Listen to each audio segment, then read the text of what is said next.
The war had lasted 12 long cycles. The Voran Confederacy, once a thriving chain of trade worlds, now lay in ruins. The Zither swarm consumed everything.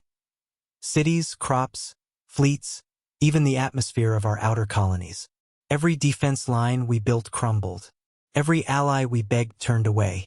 By the time the swarm reached our homeworld's orbit, there were no fleets left to call upon, no treaties to invoke. Only a single ancient beacon, buried in the archives of forbidden history, remained. "Activate it," High Chancellor Urin commanded, his voice hoarse. "If the myths are true, they will come."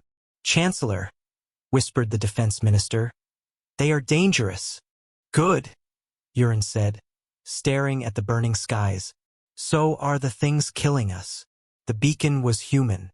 It was said to have been planted thousands of cycles ago, before the Confederacy existed, back when our ancestors were still fractious tribes beneath a dimmer sun. It bore a simple inscription in a language most of us couldn't read. "In the hour of extinction, call us."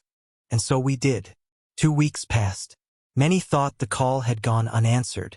The swarm tightened its grip, stripping our oceans, cracking our defense grid like brittle glass. Civilians were herded into underground bunkers. Soldiers loaded their last warheads, knowing they would never reload them. Then the sky tore open. They arrived not in fleets, but in a single formation.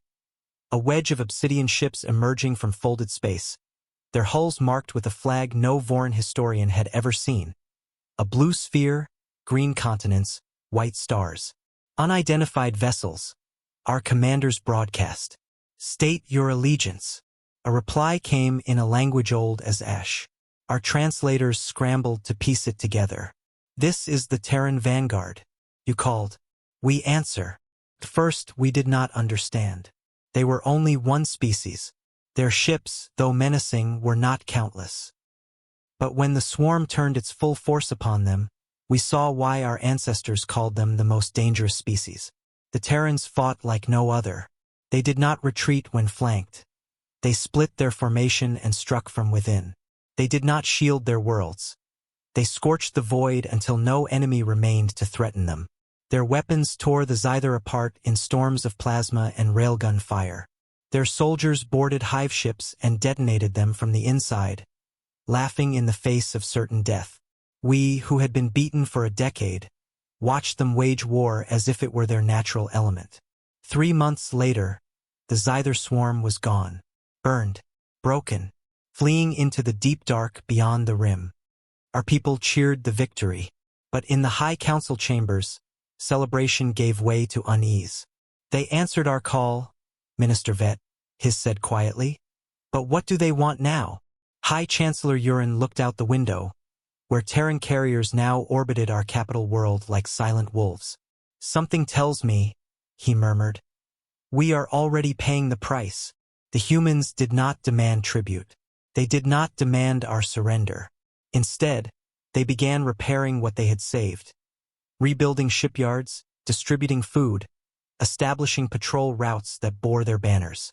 When asked how long they would remain, their admiral simply replied, "Until you're strong enough to stand, and until no one else tries this again." It was not quite occupation, not quite alliance, something older, something colder. I, Archivist Thalen, write this one cycle after they came. Our worlds breathe again. Our fleets sail again. Children play under clear skies once more. But I also see the Terran symbols carved into our docks. I hear their language taught in our schools. I read the old warnings etched into our archives. Do not summon them lightly. We called them because we had no hope left. They gave us victory. And in doing so, they reminded the galaxy of a truth we had all chosen to forget. Humans may be allies, but they have never been tame.